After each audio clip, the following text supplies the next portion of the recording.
My fellow Africans, I, Captain Ibrahim Traoré, have a bold vision to make Burkina Faso strong and free using donkeys. This simple animal will carry our nation to a future of independence and pride. It's the story of a leader in Burkina Faso, a small West African nation who was doing something no one saw coming. While the world obsesses over fighter jets, drones, oil pipelines, and gold mines, this leader has placed his baits on something far humbler: donkeys. Yes, you heard that right, donkeys. At first, it might sound absurd, maybe even laughable. But behind it lies a plan so practical, so strategic, that it has caught the attention of global powers from Washington to Beijing, and it's sparking new questions across Africa about what real independence could look like. This is the story of why one of the world's oldest working animals might hold the key to Africa's future. The man behind this unlikely strategy is Captain Ibrahim Traoré, the president of Burkina Faso. He isn't the type to mimic Western powers or pour billions into shiny weapons that look impressive in parades but sit idle in real crises. Traoré is a soldier, a man who has walked through the dust-blown villages of his country, sat with farmers, and listened to the struggles of ordinary people. He knows the battles Burkina Faso faces: terrorist insurgencies, poverty, and the constant dependency on foreign aid for fuel, food, and infrastructure. And he knows that begging for help keeps his country vulnerable. So instead of chasing expensive, fragile technology, Traoré is betting on something that works, something his people can control without outsiders. Why donkeys? Why not tanks, fighter planes, or high-tech surveillance gear? The answer is brutally simple: because Burkina Faso lives under the shadow of crises that make modern machines unreliable. War destroys roads and bridges, sanctions choke fuel supplies, blockaded borders stop trucks in their tracks. And when disaster strikes, those shiny imports planes, armored vehicles, GPS-controlled gear are useless without constant maintenance, spare parts, and imported fuel. Donkeys, on the other hand, are immune to those vulnerabilities. They eat what the land provides, need no fuel, can carry heavy loads for miles, and can travel through deserts, swamps, and mountains where machines fail. In times of chaos, they keep moving. Traoré's donkey initiative isn't just about scattering a few animals in the countryside. It's a nationwide mobilization, one of the largest donkey breeding programs in the world. Vast stretches of farmland are being transformed into breeding zones, while veterinary centers spring up to keep the herds healthy and productive. Farmers and young workers are being trained in animal care and breeding techniques to rapidly grow the population. The vision is simple but sweeping: millions of donkeys integrated into the economy, powering farms, delivering supplies, and even supporting defense logistics. Imagine regions where every village is equipped with sturdy, trained animals ready to move goods, feed cities, or support military convoys. No fuel, no foreign dependency, no waiting for help. It's a plan that's making the world stop and take notice. This isn't just about farming or hauling supplies, it's about weaponizing simplicity. Donkeys have become Burkina Faso's silent advantage, a shield against the vulnerabilities that cripple modern armies and economies. In war, when enemies cut fuel lines or blow up roads, tanks and planes grind to a halt, but donkeys, they keep moving. They can carry food, medicine, and even weapons into areas where no vehicle can reach. They can ferry supplies to soldiers or evacuate civilians without relying on a single drop of imported fuel. And here's the genius: foreign powers can't sanction donkeys. They can't target them without looking barbaric to the global public. These animals are born, bred, and sustained entirely on African soil, making them a stubbornly untouchable force in the fight for independence. The project isn't just transforming national security, it's reshaping the economy. Breeding millions of donkeys means thousands of new jobs. Farmers are tending herds, veterinarians are gaining expertise, and blacksmiths are busy forging carts, saddles, and harnesses. Entire industries are springing up where none existed before. Young people who once fled to overcrowded cities are returning home, drawn by the steady work and pride this project offers. Communities that were shrinking are now thriving, powered by training programs that teach everything from animal husbandry to equipment design. What began as an agricultural initiative is turning into a full-scale rural revival, proving that strength isn't built in factories alone, it's built in villages. In rural Burkina Faso, donkeys have always been part of life, hauling crops, water, and tools across unforgiving terrain. But now, their role is expanding into something far more strategic. Villages that once waited weeks for a truck to bring supplies can now organize their own transport.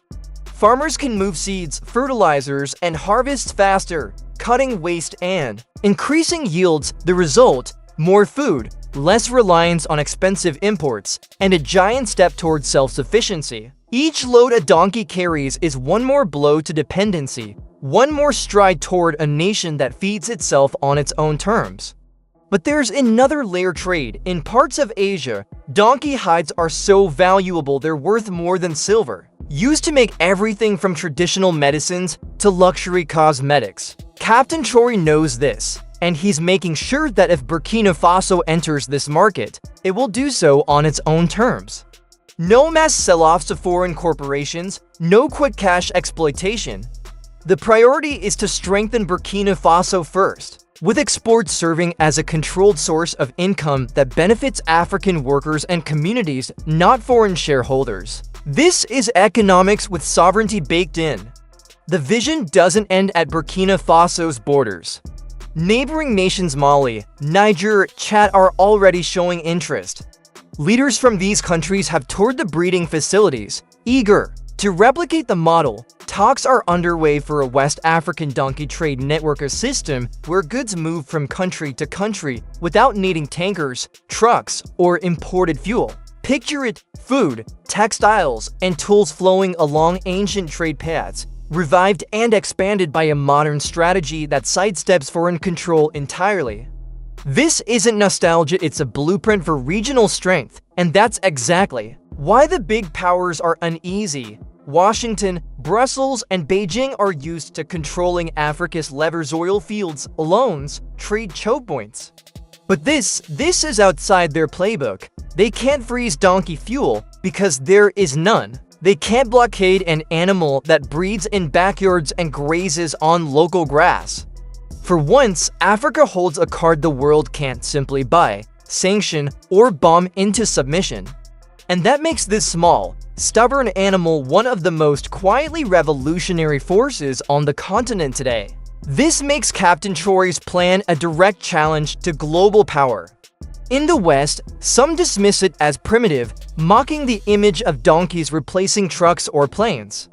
But that mockery hides a double standard. When Western forces use mules in Afghanistan or camels in the Middle East, they call it smart and adaptive. When an African leader does the same, it's called a joke.